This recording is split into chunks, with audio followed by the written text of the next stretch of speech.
पाकिस्तान जी सरजमीन ते हमले जे लाइ कोशिशूं करे रहियो आहे। पाकिस्तान जे सरहदुनि ऐं शहरनि जे मथां हुन मीज़ाइलनि सां बमनि सां थोड़ा हमला कया आहिनि ऐं कोशिश ॾेखारी आहे।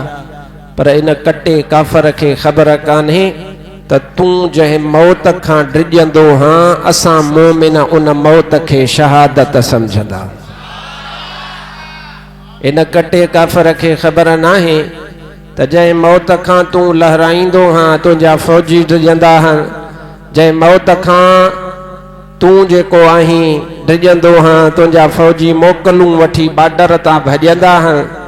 तोखे इहा ख़बर ई कान्हे त असांखे ज़िंदगीअ सां एतिरो प्यारु कोन्हे जेतिरो अल्लाह जे वाट में मरण सां असांखे प्यारु आहे। हुन जुर्रत कई आहे, हुन कोशिश कई आहे। वो चवंदा आहिनि त सद करण में कंहिंखे एतिराज़ कोन्हे, सदड़िया त भले सद कनि।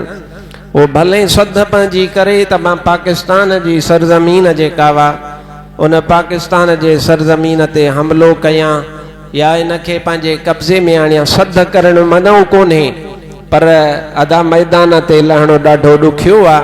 5/8 जी जंग बि शाहिद आहे, 1971 जी बि जंग शाहिद आहे, कारगिल वारो वाक़ियो बि शाहिद आहे, कश्मीर जी सरज़मीन बि शाहिद आहे। इहे सभु ॻाल्हियूं इन ॻाल्हि जूं शाहिद आहिनि, गवाह आहिनि त अल्हम्दुलिल्लाह जेका हीअ क़ौम वा पाकिस्तान वारी अल्हम्दुलिल्लाह इहा इन्हनि काफ़रनि खां डिॼंदी कान्हे। मौत सां अखियूं अखियुनि में मिलाए करे ॻाल्हाइण वारी क़ौम मुस्लमान मुस्तफ़ा जा हे दीवाना आहिनि। तव्हांखे ख़बर हूंदी ज़रूरु, तव्हां रेडियो टीवी इंटरनेट तव्हां ॿुधंदा हूंदव, तव्हां ॾिसंदा हूंदव ऐं तव्हांखे ख़बर पई हूंदी त बार्डर ते छा सूरत हाल आहे ऐं हिंदुस्तान पर पियो तोरे ऐं कोशिशूं पियो करे ऐं नंढड़ा ठुशका जंहिंखे चइबो न ठुशका, नंढड़ा ठुशका जेके आहिनि सो साईं ड्रोन, उहे ड्रोन पियो पाकिस्तान जे मथां छॾे। उहो इन जे करे त हाणे जहाज़ त छॾे कोन थो सघे, छो त जहाज़ जेके आया उन्हनि जहाज़नि खे त हितां वारनि पादर हणी केरायो आहे ऐं उन्हनि जा जहाज़ पंहिंजे कब्ज़े में कया आहिनि ऐं हुननि जा जेके माण्हू आहिनि फ़ौजी आहिनि उन्हनि जहाज़ उॾारण खां इनकार करे छॾियो आहे त बाबा असां जहाज़ बाज़ कोन उॾारींदासूं। इहे पंहिंजूं मशीनूं मोकिले करे उन सां जिहाद कयो। अल्हम्दुलिल्लाह अल्हम्दुलिल्लाह अहले सुन्नत व जमात वारा या रसूल अल्लाह चवण वारा कल बि जिहाद जे लाइ तयार हुया, अॼु बि जिहाद जे लाइ तयार आहिनि। कल बि पंहिंजी पाक फ़ौज सां गॾु हुयासीं, अॼु बि हुकुम थींदो त हथ में हथियार हूंदो, कुहाड़ी हूंदी, पादर हूंदो, लठ हूंदी, जेका बि शइ असां वटि हूंदी इंशा अल्लाह ताला उहा खणी करे या रसूल अल्लाह जा नारा हणंदा हली बार्डर ते पुॼंदासीं। तयार आहियो या कोन तयार आहियो? या चवंदव त असांखे ज़िंदगी प्यारी आहे? मुंहिंजा भाव अज़ीज़, तव्हां ई असांखे इंशा अल्लाह ताला पोइते नाहे हटणो। पंहिंजे मुल्क जी हिफ़ाज़त असां करणु ॼाणूं था। उहो इन जे करे त जिहाद जो हुकुम क़ुरान में आहे, हदीस पाक में आहे। मुंहिंजे महबूब मदीने वारे साईं सल्लल्लाहु अलैहि वसल्लम असांखे हुकुम ॾिनो आहे जिहाद जो, शरीयत पाक हुकुम ॾिनो आहे। अॼु त मां तोखे क़ुरान पाक मां ॿुधायां त पंहिंजे वतन जी सरहद जी हिफ़ाज़त करण वारे मुजाहिद जो केॾो वॾो शान आहे। जेके मुजाहिद पंहिंजे सरहदुनि ते बीठा आहिनि उन्हनि जो केॾो वॾो शान आहे। सभ खां पहिरियों घुरो दुआ, अल्लाह ताला मूं फ़क़ीर खे हक़ ऐं सचो ॻाल्हाइण जी तौफ़ीक़ अता फ़रमाए ऐं अल्लाह ताला तव्हां असां सभिनीनि खे हक़ सचो ॿुधी उन जे मथां अमल करण जी बि तौफ़ीक़ अता फ़रमाए। सभई सल्लल्लाहु अलैहि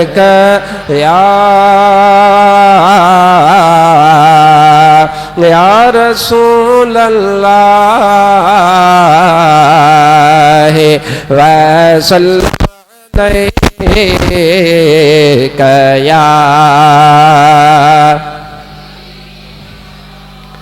ईअं दुरूद पढ़ो जो हलंदासीं बार्डर ते त इहा सलात पढ़ंदा हलंदासीं। सल्लल्लाहु अलैहि या या रसूल अल्लाह व सल्लम अलैहि या हबीब अल्लाह। अल्लाह तबारक व तआला पंहिंजे पाक कलाम मजीद में इरशाद फरमायो आहे या अय्युहल्लज़ीना आमनुस्बिरू वसाबिरू वराबितू वत्तकुल्लाह लअल्लकुम तुफ्लिहून।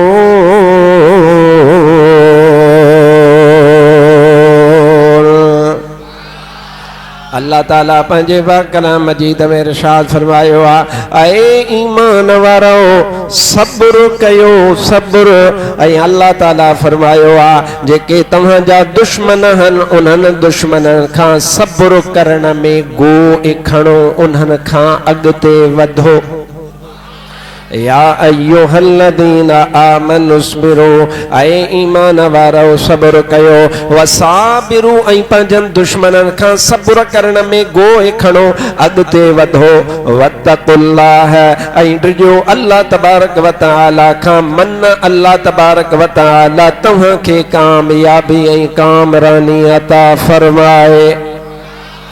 अल्लाह ताला इन कुरान पाक जी आयत में मोमिनन के हुकुम फरमायो आ सब्र करण जो, ऐं सब्र इन हद ताईं करण जो तव्हां जो दुश्मन बि तोड़े जो हिंदुस्तान वा, तोड़े जो इसराइल वा, तोड़े जो अमेरिका वा, तोड़े जो यहूद आहे। का बि दुनिया जी ताकत तव्हां जे मुकाबले में बीठल वा, तव्हां के जिहाद करण में बि सब्र करणो आ त उन्हनि जे पारां जेके तव्हां जे मथां ॾुखियायूं अचनि उन्हनि ॾुखियाईनि ते बि तव्हांखे पाण में सब्र पैदा करणो आहे।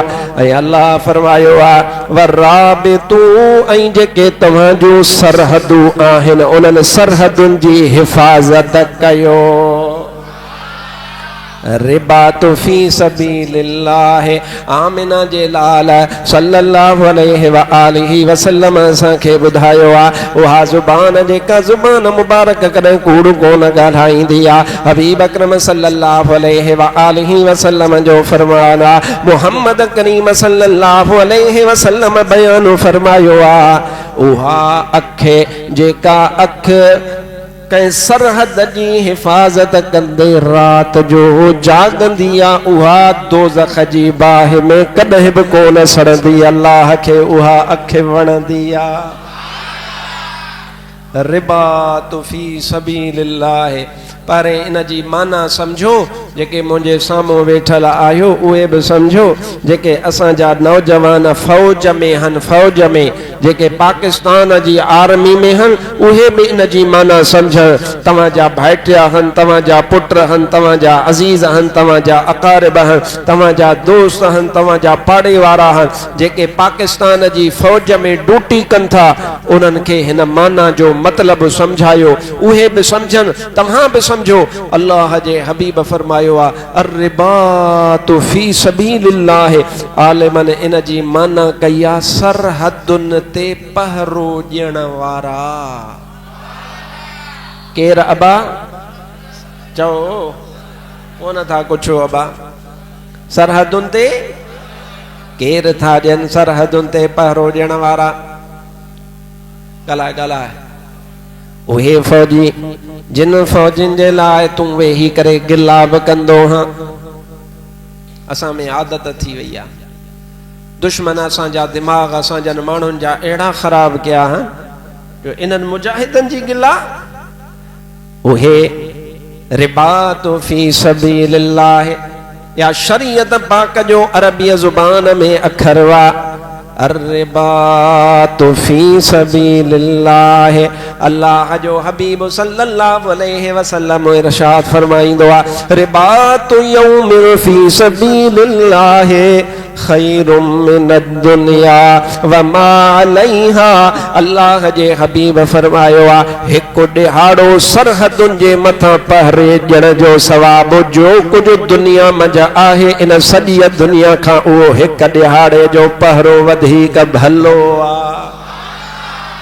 महीनों न, साल न, 2 साल न, 6 महीना न, हफ्तों न, अल्लाह जे हबीब सल्लल्लाहु अलैहि वसल्लम हिन जगह ते जेके लफ्ज़ इरशाद फरमाया, अल्लाह जे हबीब फरमायो रिबातो यौम, हिक दिहाड़े जी पहरेदारी ॾियणो, हिक दिहाड़े जो जागणो ऐं उन पंहिंजे सरहद जी हिफ़ाज़त करणो। मुंहिंजा भाव अज़ीज़, अल्लाह जो हबीब फरमाए थो दुनिया में मस्जिदूं बि आहे, हिन दुनिया में इबादत भी आहे, इन दुनिया में नेक कम भी आहे, रोज़ो भी आहे, नमाज भी आहे, हज भी आहे, ज़कात भी आहे, कुरान पाक जी तिलावत हिन दुनिया में मौजूद आहे। पर अल्लाह जो हबीब थो फरमाए ये सब इबादतूं पंहिंजी जगह ते, पर हिक दिहाड़े ते सरहद जे मथां जेको पहरो ॾींदो आहे उहो इन्हनि सभिनी रोज़नि, नमाज़ुनि, हज, ज़कातनि खां वधीक सवाब लहंदो आहे।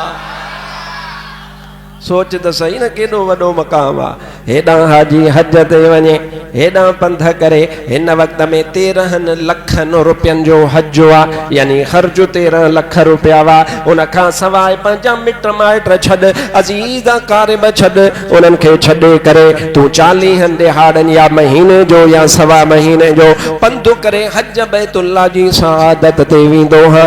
अदा इहे तुंहिंजा 13 लख बि सवाब जा, 15 लख बि सवाब जा, 20 लख बि सवाब जा, हज करण बि सवाब आहे, उमरो करण बि सवाब आहे, तवाफ करण बि सवाब आहे, इहो काबे जी चाउठ चुमण बि सवाब आहे, मदीने वारे घोट सल्लल्लाहु अलैहि वसल्लम जे कदमनि में वञण इहो बि सवाब आहे। पर ख़ुदि मदीने वारे साईं जो ऐलान आहे जेको सिपाही जिहाद लाइ सरहद ते हिफ़ाज़त जे लाइ हिकु ॾिहाड़ो वेहंदो आहे, तुंहिंजनि हजनि, ज़कातनि, तुंहिंजनि ख़ैरातुनि खां वधीक अल्लाह उनखे हिक दिहाड़े में सवाब अता कंदो आहे।